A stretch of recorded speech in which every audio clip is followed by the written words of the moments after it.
Welcome everyone. हरे कृष्णा प्रभु, दंडवत प्रणाम. हरे कृष्णा प्रभु. Okay, Hare Krishna, you can mute your audios please, so we can start the session.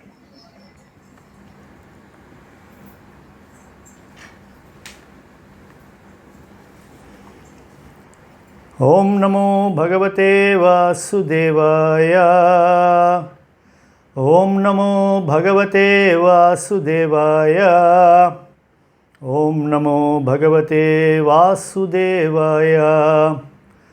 Narayanam Namaskritya Naram Chaiva Narottamam Devim Saraswatim Vyasam Tatho Jayamudirayed.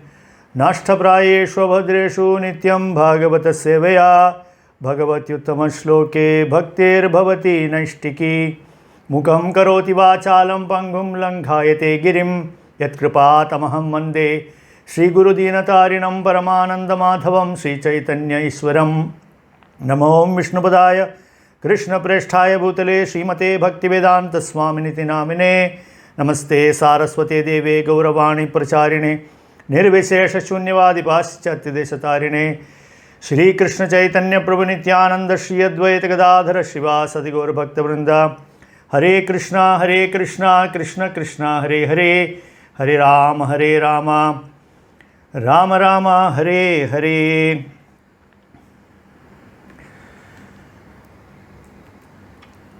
We are attempting to do an overview of Bhagavad Gita chapter wise. Many of you have some ideas about Bhagavad Gita. Some of you may be new to Bhagavad Gita. For those who know, this will act as a revision. For those who are more, or rather those who are less accustomed to Bhagavad Gita, this would give you an overview, an idea of what Bhagavad Gita is all about. Because we are a generation where many of us do not know what our Vedic culture is all about. Many of us do not know what is this whole Vedic system. Although we all come from this great Vedic culture that is called Bharata, but somehow or the other, somewhere down the line, we have lost. And today, our lives are moving in a very different direction, let us say. And we also think that studying Bhagavad Gita or studying this type of Vedic literature is a very backward thing, and if you have to be very forward, or if you have to be very, let us say, advanced person, you shouldn't be doing all these things. But the fact remains that the Vedic literature and the essence of it that is there in Bhagavad Gita is actually a book that is meant for us to run our lives more efficiently. And as we go through Bhagavad Gita, we will understand how it is that we find the real meaning and purpose of our existence, and how to actually try and attain that goal for which we should all be trying for. In the present situation, many of us do not even know what our life's goal is. Everybody gets up in the morning and does his morning activities, goes to office, comes back, wakes up the next day again, goes to office, comes back. In the process, he gets married, make a few children, get old and die, without even understanding what this whole thing is all about. Because we are so engrossed in solving the problems of the daily bread and butter and the shelter and roti kapda and makan and all those stuff, we are not finding time for that which is the most important thing for us. So Bhagavad Gita basically is something that is a manual that can be used to operate our human lives. We buy any costly electronic equipment, we will not just use it as we please. We will always look at the instruction manual and see that where we should press, where we should not press, because we don't want to waste our hard-earned money and do something that will spoil it. Just imagine, this human life of ours is actually much more valuable than any electronic equipment that money can buy. And how carelessly we operate this life and then, just die. All because we never think of, we never feel it necessary to ask the pertinent questions that only a human being can ask. So, what is it that makes a human being different from other animals?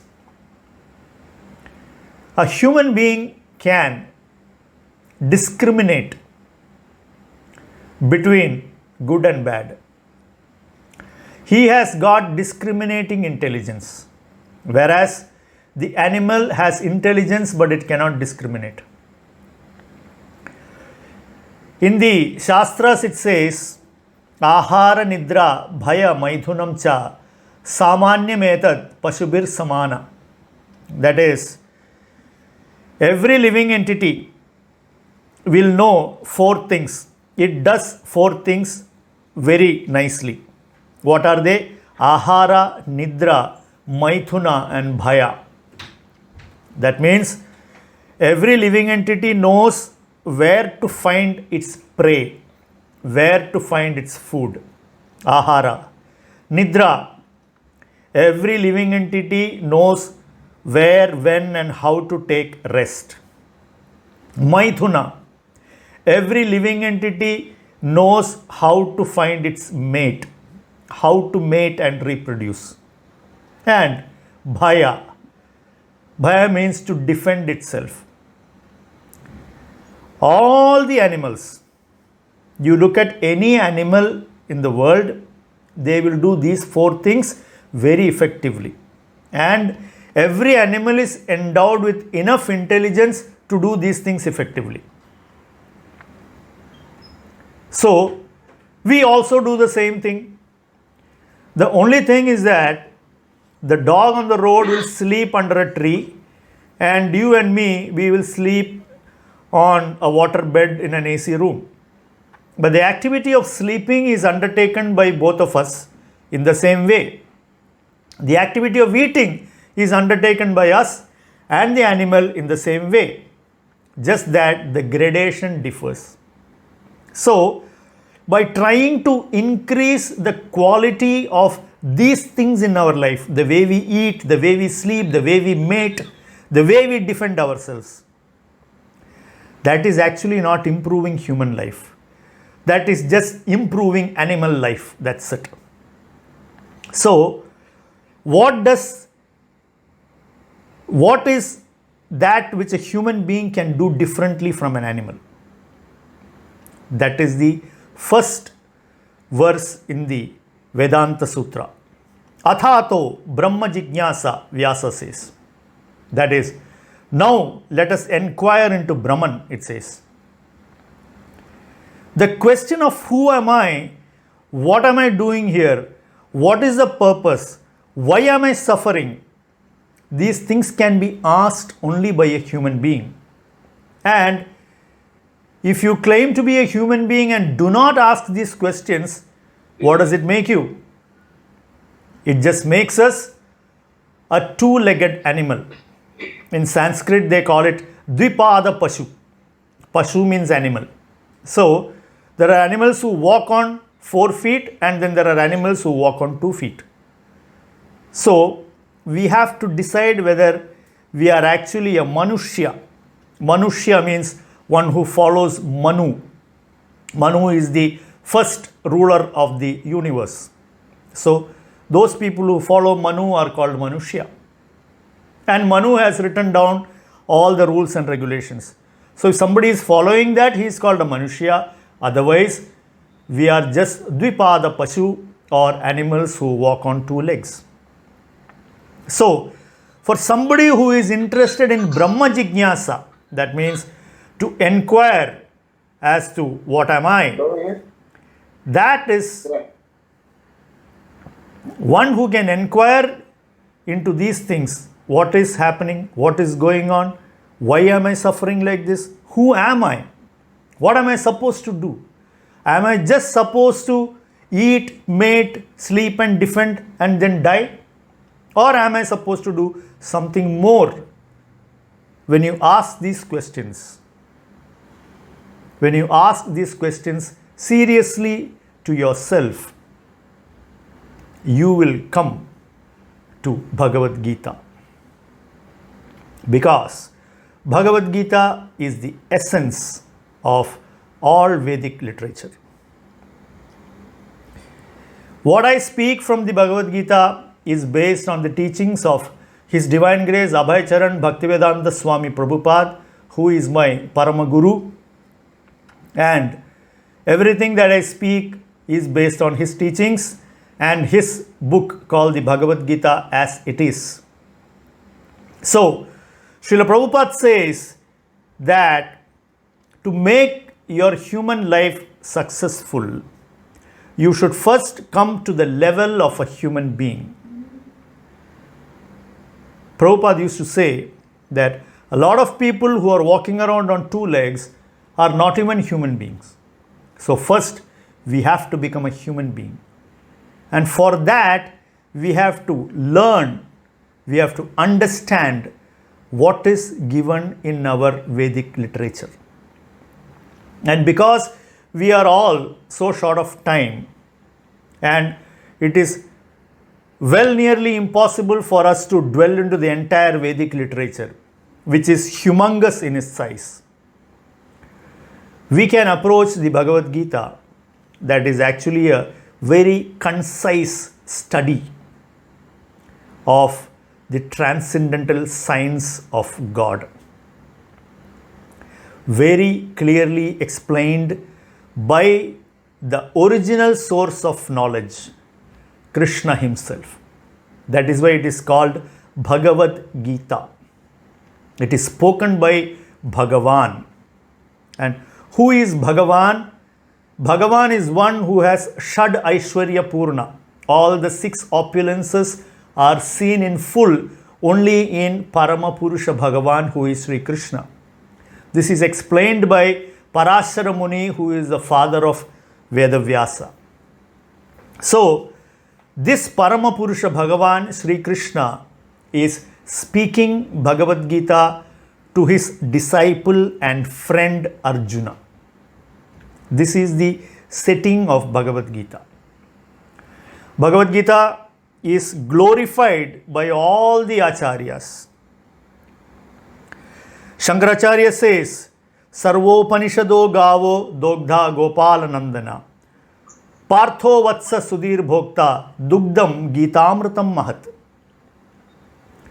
Shankaracharya says, Krishna, who is the Dogdha, Krishna, the Gopala, the keeper of the cows, he is getting all the Upanishads into the form of one cow, and he is milking that cow and feeding that Amritam, that nectar of the entire Upanishad to Vatsa, Partha. Partha or Arjuna is kept as the baby calf, and Krishna is feeding this Dugdha Amritam, this milk that is nectarian. What is this milk? It is the essence of all the Upanishads. That is being fed by Krishna to Arjuna. That is the Bhagavad Gita.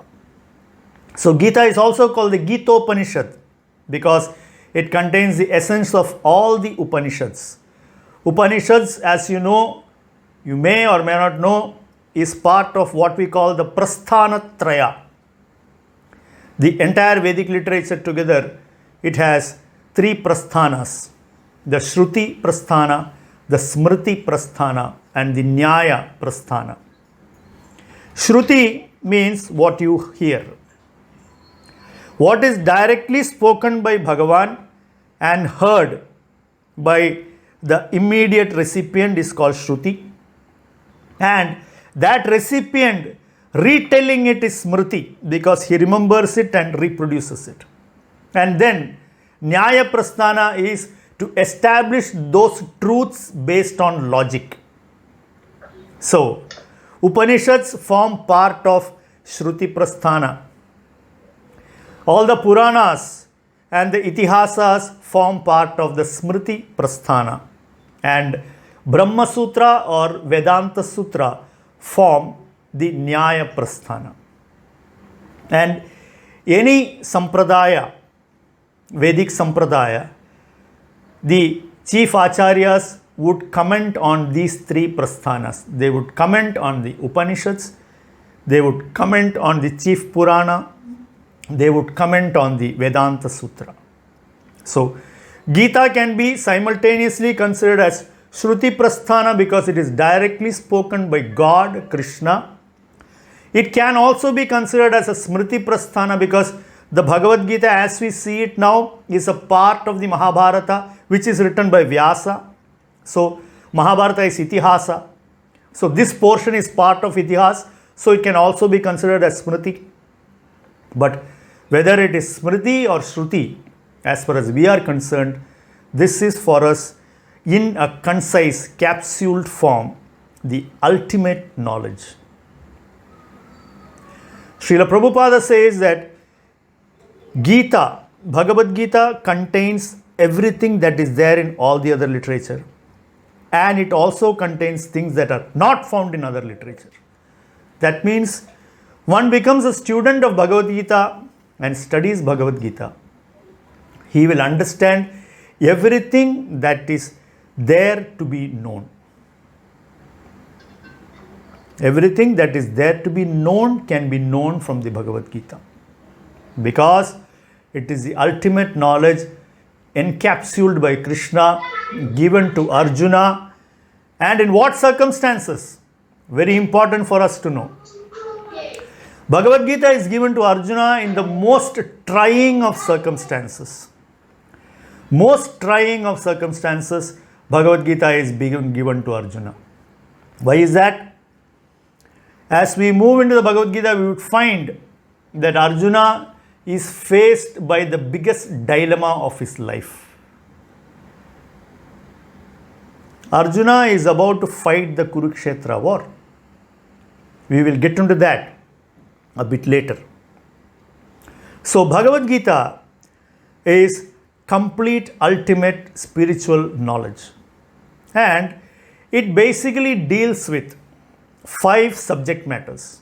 There are 5 subject matters to the Bhagavad Gita. The first subject matter of Bhagavad Gita is Ishvara. Ishvara in Sanskrit means literally controller. The Ishvara that Bhagavad Gita discusses is the topmost Ishvara, who is also called the Sarva Eshwara Ishvara. Krishna is called Sarveshwareshwara, means he is the Ishvara of all the Ishvaras put together. So, Bhagavad Gita discusses Ishvara. The second subject matter of the Bhagavad Gita is Jiva. Jiva means all the living entities in all the prapanchas put together. That is Jiva. You, me, all the animals around us, everything that is sentient that you can see around us is included in this Jiva. So, first subject is Ishvara, second subject is Jiva, third subject is Prakriti or the material nature that we see around us. And how the Jiva, Ishvara and Prakriti are interlinked, that will be seen in Bhagavad Gita. The material nature through its 3 gunas called the Sattva Guna, Rajo Guna and Tamo Guna is controlling the activities of the living entities. And the fourth subject matter is Kala, the time factor. What is the time factor? The time factor is also a representative of Ishvara. That is why they always say there is nobody who has gone beyond the control of time. Time takes care of everyone and everything. Nothing can survive time. And this time is actually a representative of Ishvara. So, how the time impacts, that also comes in Bhagavad Gita through the discussion between Arjuna and Krishna. And the fifth subject matter is karma. What is karma? Karma basically means activity. Everything that we do is a karma. Every action that we perform is karma.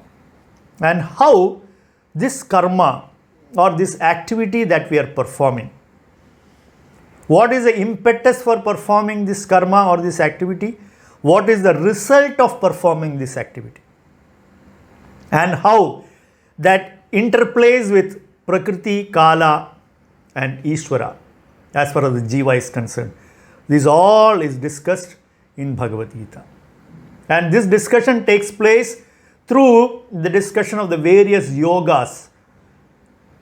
As we move from chapter 2 to chapter 12, we will see how there is Sankhya Yoga, there is Jnana Yoga, there is Buddhi Yoga, there is Karma Yoga, there is Dhyana Yoga, and then there is Bhakti Yoga. So that entire yoga ladder process, that is discussed by Krishna in Bhagavad Gita through the various chapters. So as we travel through Bhagavad Gita, we will see how these 5 subject matters are interlinked and how the whole thing is affecting Jiva. Because we are interested in what is happening to the Jiva. Why?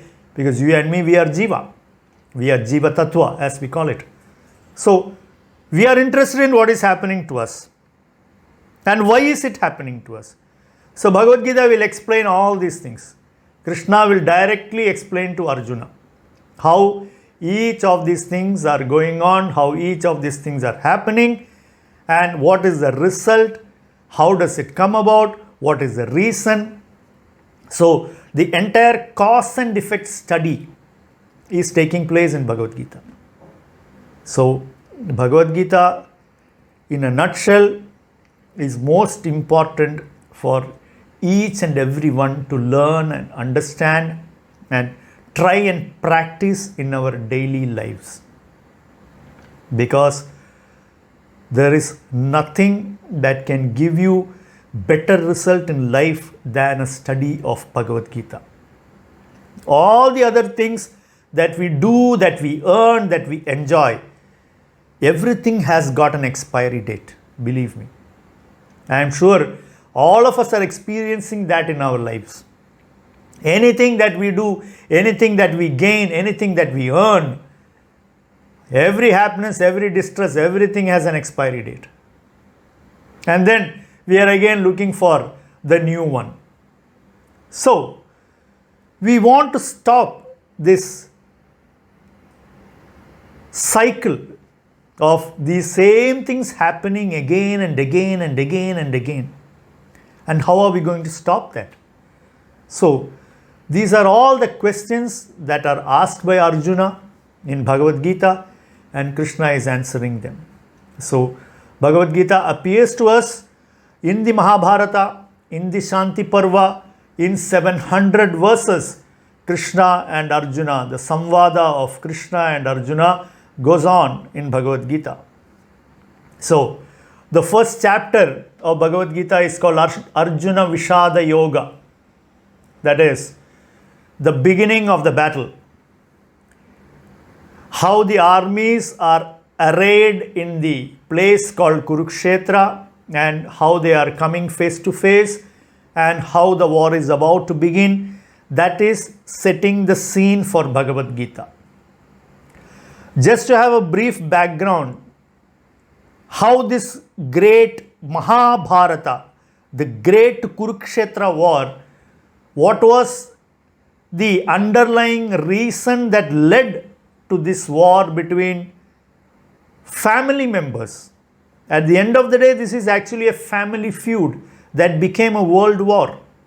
So, when we just inspect the Mahabharata, we will find that this person, Duryodhana, is the main reason, because he was simply an adharmic character. He could not perform anything dharmically. He could not perform anything righteously. So, in spite of so many efforts from the side of the Pandavas led by Yudhishthira, he would not allow them to be at peace. He would not allow them to survive happily.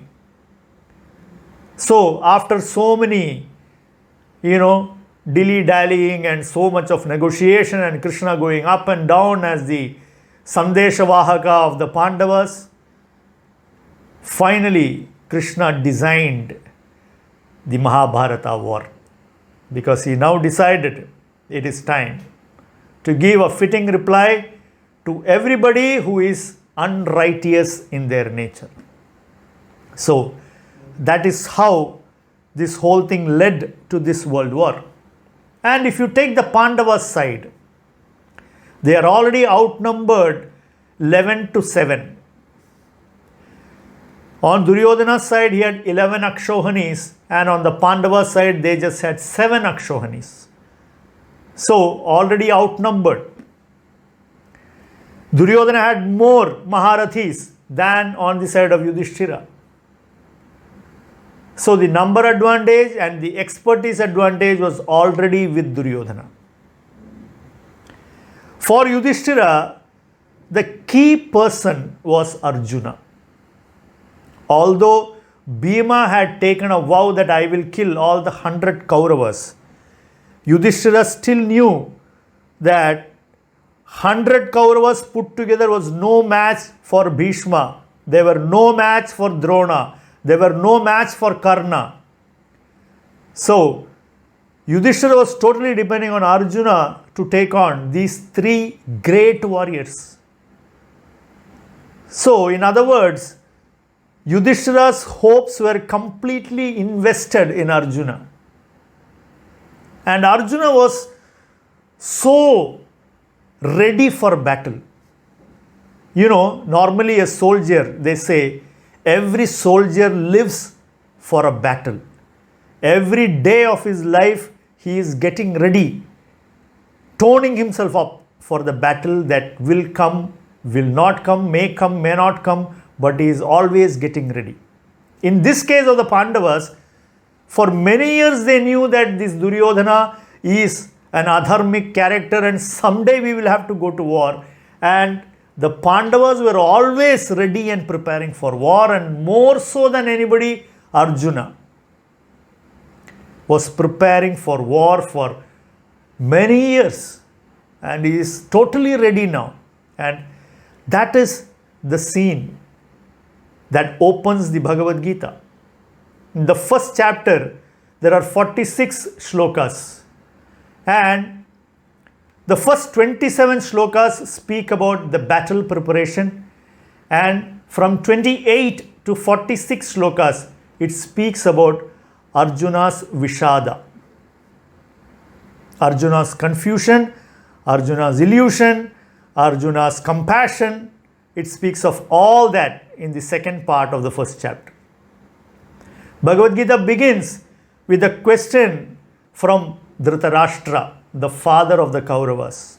So the Bhagavad Gita begins with the shloka, Dhritarashtra uvacha, dharmakshetre kurukshetre samaveta yuyutsavaha, mamaka pandavas chaiva kim akurvata sanjaya.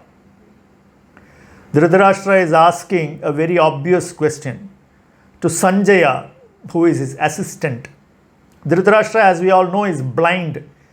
He does not know what's going on in more ways than one. He was blind physically, he was also blind to the faults of his son. That is another big side of the story. Since that is not our discussion, so we are not getting into that. So Dhritarashtra is blind, so he cannot take part in war. He is sitting in Hastinapura, and Sanjaya, by the blessings of Vyasa, who is his guru, Sanjaya is able to see live what is going on in Kurukshetra. You can imagine today I am sitting here and all of you can see me and I can see you all. So much better technology existed during those times. Vyasa could just empower Sanjaya that you can sit wherever you are and just see, and you can see that whole thing unfolding in front of your eyes, practically like that. So Sanjaya was able to see. So Dhritarashtra is asking Sanjaya, Dharmakshetre Kurukshetre, in the place called Kurukshetra, which is a Dharmakshetra, Samaveta Yuyutsavaha, they have all assembled there, Yuyutsava, ready for battle. Who have assembled? Mamakaha, my sons, he says. And then he says Pandavas, Pandu's sons. And he's asking, what did they do? Won't you think it's a very moot question? What would they do? They have gotten ready for battle. They are on the battlefield. Battle is about to begin. They will go to war and kill each other. That is what is happening. That is what should happen.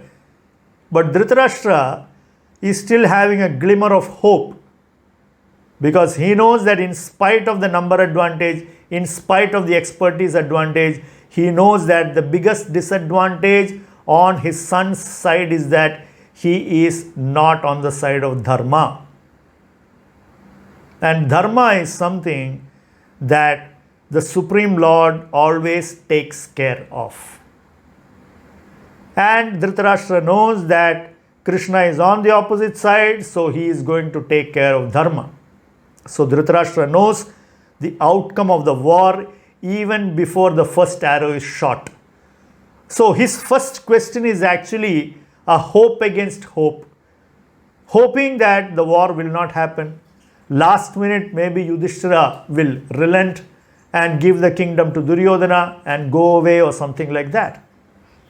So that is why Dhritarashtra is asking that question. And then Sanjaya starts speaking. He says that both armies have arrayed on the battlefield of Kurukshetra, and then Duryodhana is addressing all his generals. Duryodhana is a great politician. In the first few shlokas of Bhagavad Gita, you will understand what a great politician Duryodhana is. Duryodhana will start saying, Bhavan Bhishmascha Karnascha. He will address Dronacharya first. You know why? Because Drona is a Brahmana.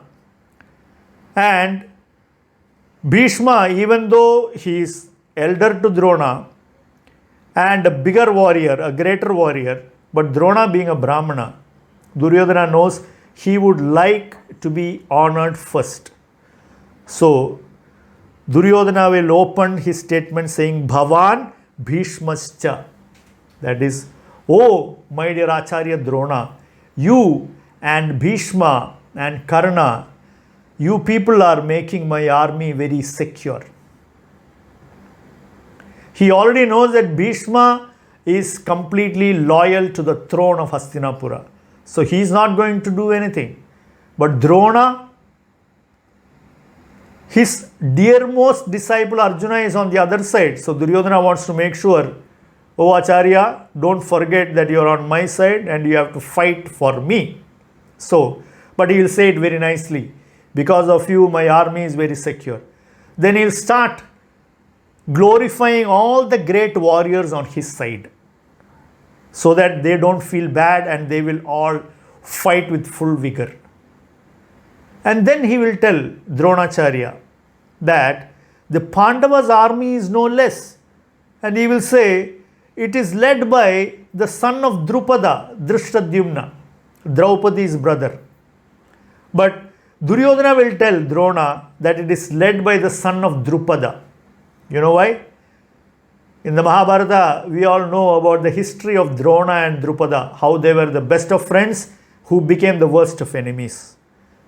So, Duryodhana is reminding Drona that one who is leading the opposition army is your greatest enemy's son. So, don't forget that. So, Duryodhana, like this, he will speak about all the great warriors on both the sides, just like a pep talk given to his generals and the army to prepare them for battle. Bhishma very silently listens to everything, and then he takes his conch shell and blows, announcing the beginning of war. So it says that the moment Bhishma took the conch and blew, Duryodhana's joy knew no bounds, because finally the war that he has been waiting for has begun.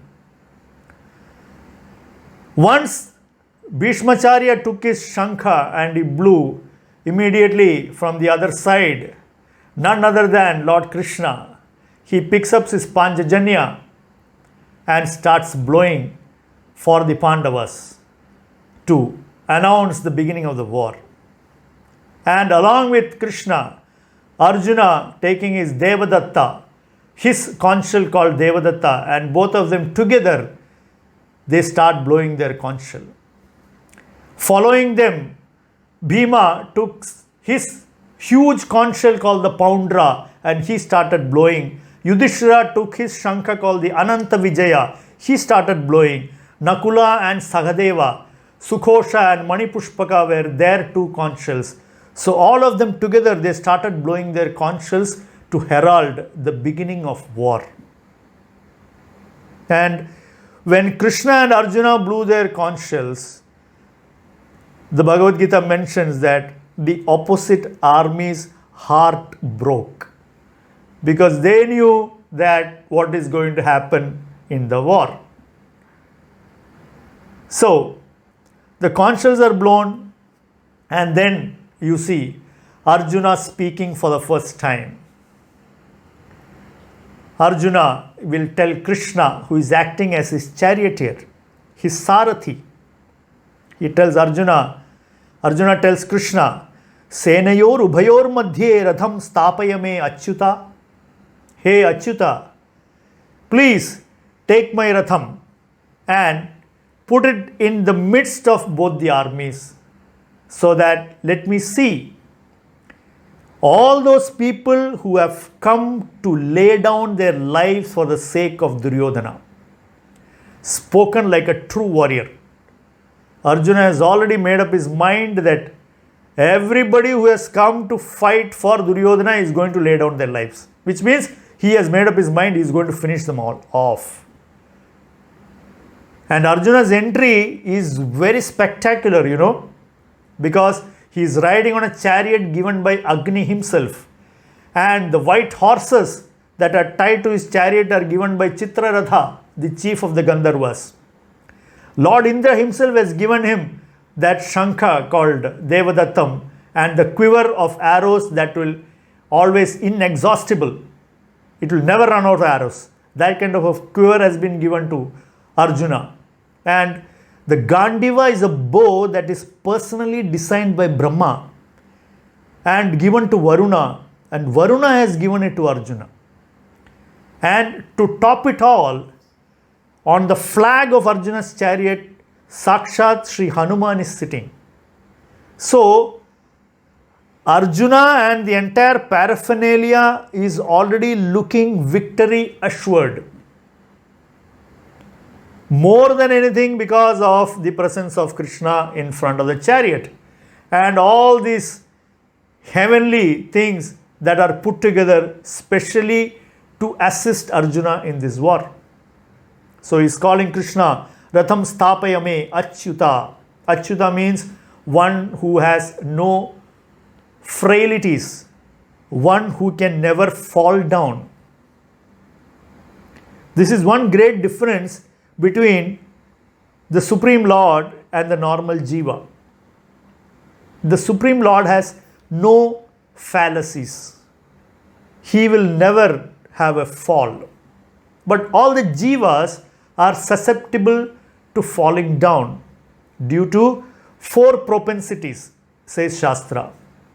The first propensity of the jiva to fall is that he has the propensity to make mistakes. He has the propensity to become illusioned. He has the propensity to cheat, and his senses are imperfect. With these 4 propensities, a jiva can suffer a fall anytime. But not so with the Supreme Lord, because he is above these things. The Lord does not have any propensity to cheat anybody. The Lord cannot make a mistake. He does not make mistakes. He is never illusioned about anything. And his senses are perfect. So Krishna is being addressed by Arjuna as Achyuta. Every name that Arjuna uses to address Krishna in Bhagavad Gita has got a specific meaning, and for that context in time it has a meaning for that as to why he is calling him like that. So when you read the Bhagavad Gita, every time Krishna is being called by Arjuna a particular name, you should understand why. Krishna will call Arjuna Partha, Kaunteya, Mahabahu, Vijaya, all these things. Each one of them to remind Arjuna of a particular thing. Same way, when Arjuna is addressing Krishna, he is reminding Krishna of a particular thing. So this wordplay is very, very important in Bhagavad Gita when you study. That is why it is said that we should try and study the Bhagavad Gita under the guidance of an Acharya. Then that will help us to understand what exactly is going on. So, the chariot has been brought into the middle of the 2 armies. Arjuna is having a look. Krishna tells Arjuna, "Hey Arjuna, behold the sons of Kuru ready for battle. Have a look." Krishna is telling Arjuna.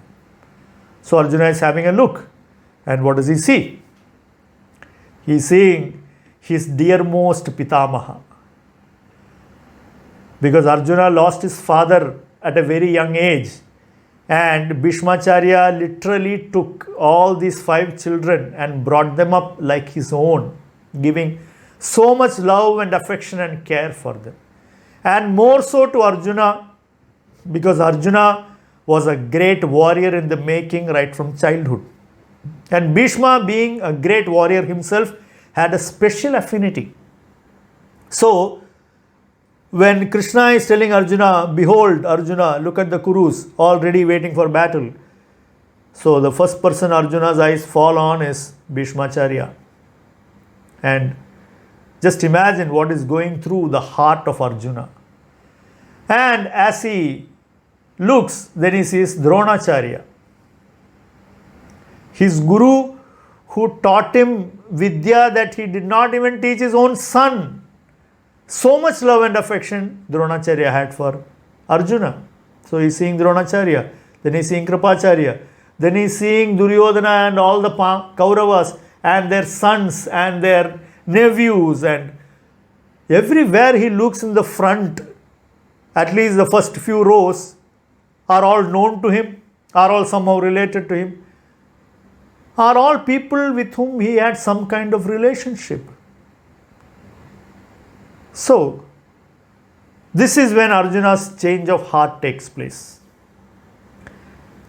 I told you earlier that just before that, Arjuna is telling Krishna, "Let me look at all those people who have come to lay down their life for Duryodhana."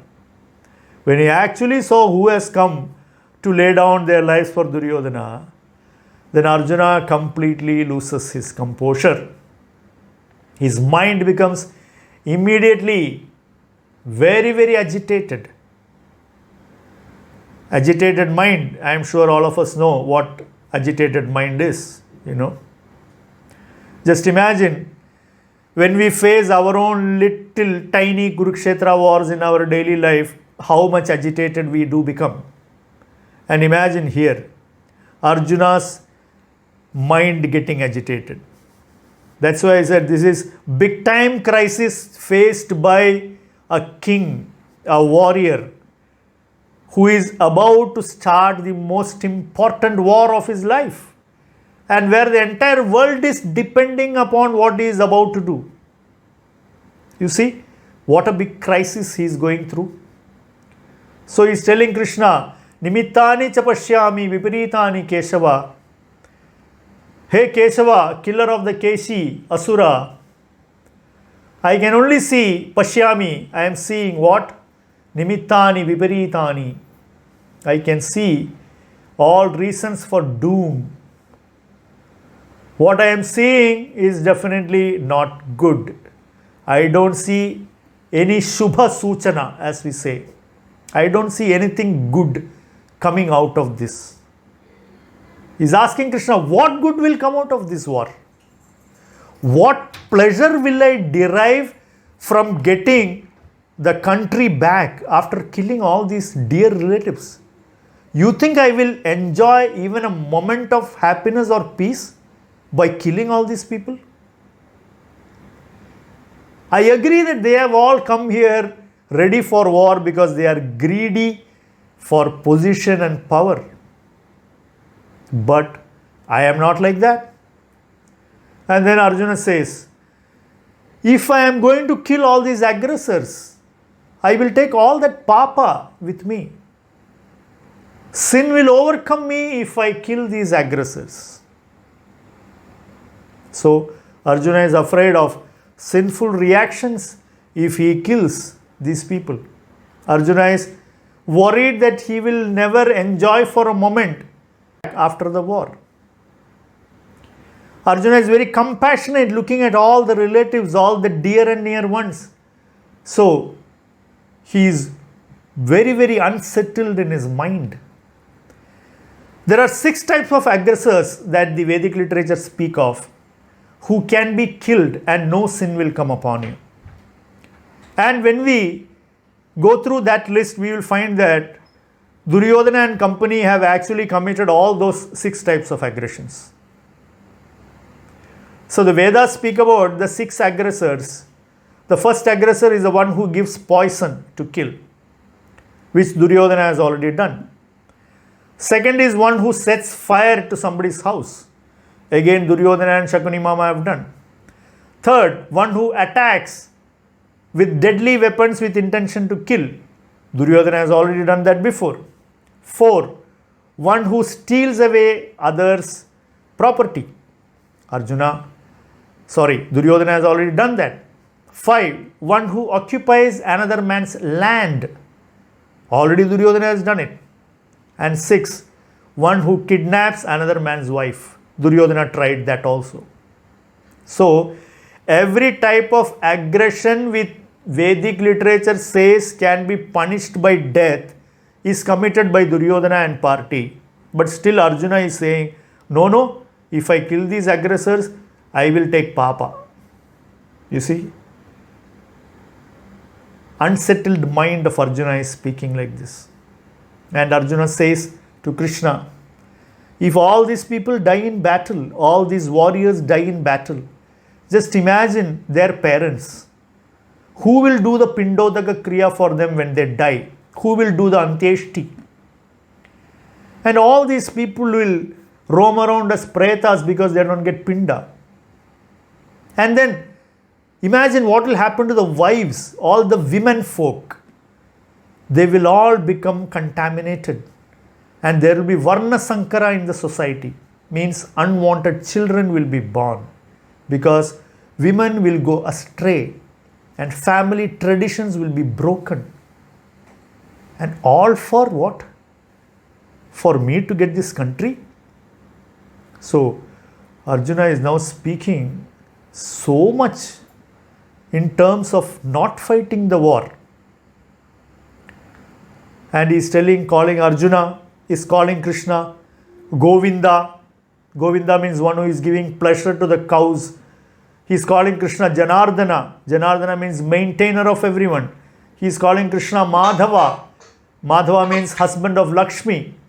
So, he is calling all these Shubha Suchaka names of Krishna just to remind him that in this war nothing good is going to come. So why should I do it?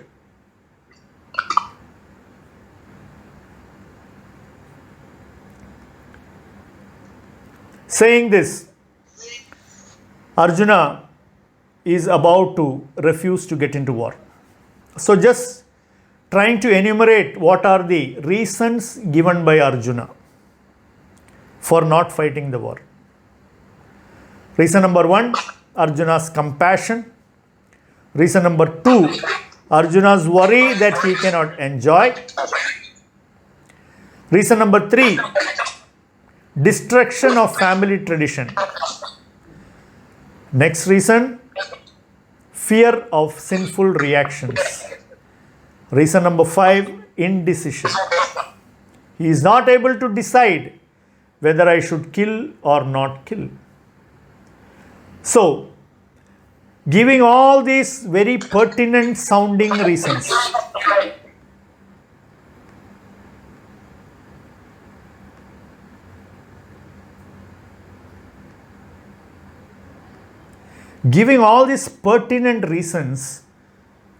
Arjuna is about to tell Krishna something very, very important.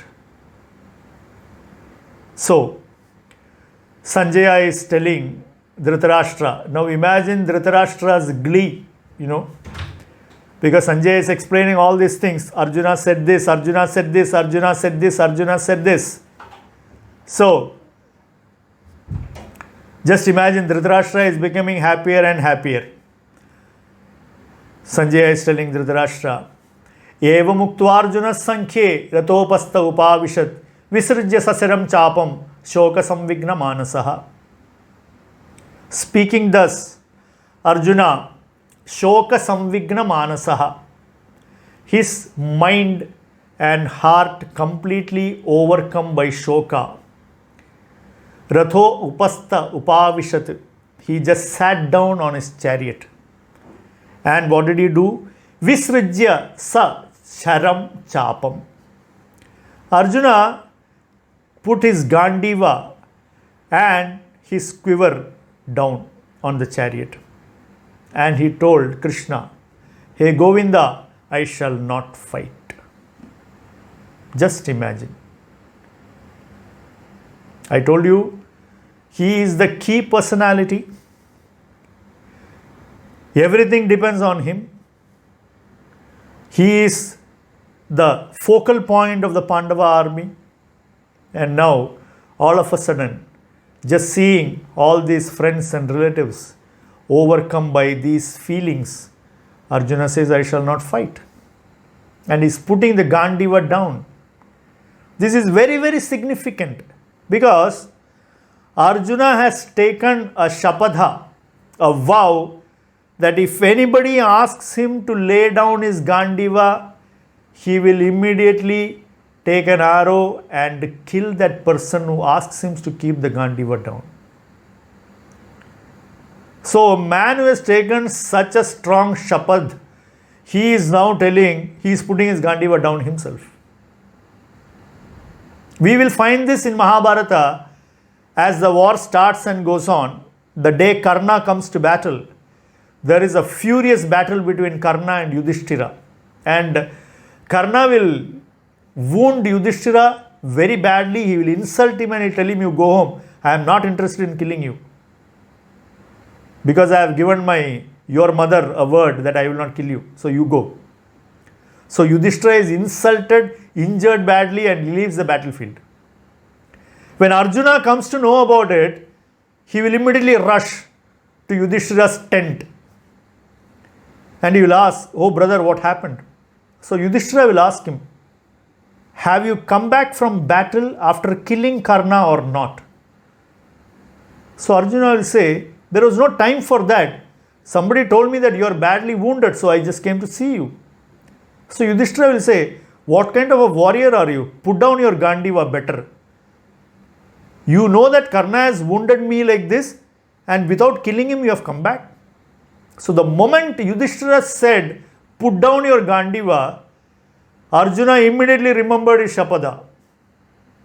So as he was about to take the arrow out of the quiver, Krishna told him, don't do this, because he is your elder brother. And for a Kshatriya, equal to getting killed is being insulted very, very badly. So, Arjuna is advised by Krishna that you insult Yudhishthira with very bad words, that is equal to killing him. So, that is the time Arjuna will insult Yudhishthira. He will tell him, what kind of a man are you? When your wife was being insulted in a sabha, you could not do anything. And when I was ready to kill all the Kauravas then and there, you did not let me do it. So you are neither a man nor a king. He will tell like this to Yudhishthira. And after chastising Yudhishthira like this, immediately he will fall on his feet and he will beg for his pardon. So this is Arjuna. Even Yudhishthira telling him, put your Gandiva down, Arjuna would react like this. And this Arjuna has now told Krishna that I shall not fight.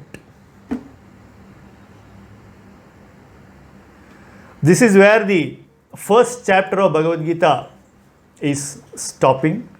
Total of 46 verses are there in this chapter. You will find that the first 27 shlokas speak about the battle preparation and all the warriors. From the shloka 28 on to the 46th shloka is Arjuna's Vishada. So, this is in a small nutshell what is an introduction to Bhagavad Gita and what is contained in the first chapter of Bhagavad Gita. Now, if we have any questions, we can take.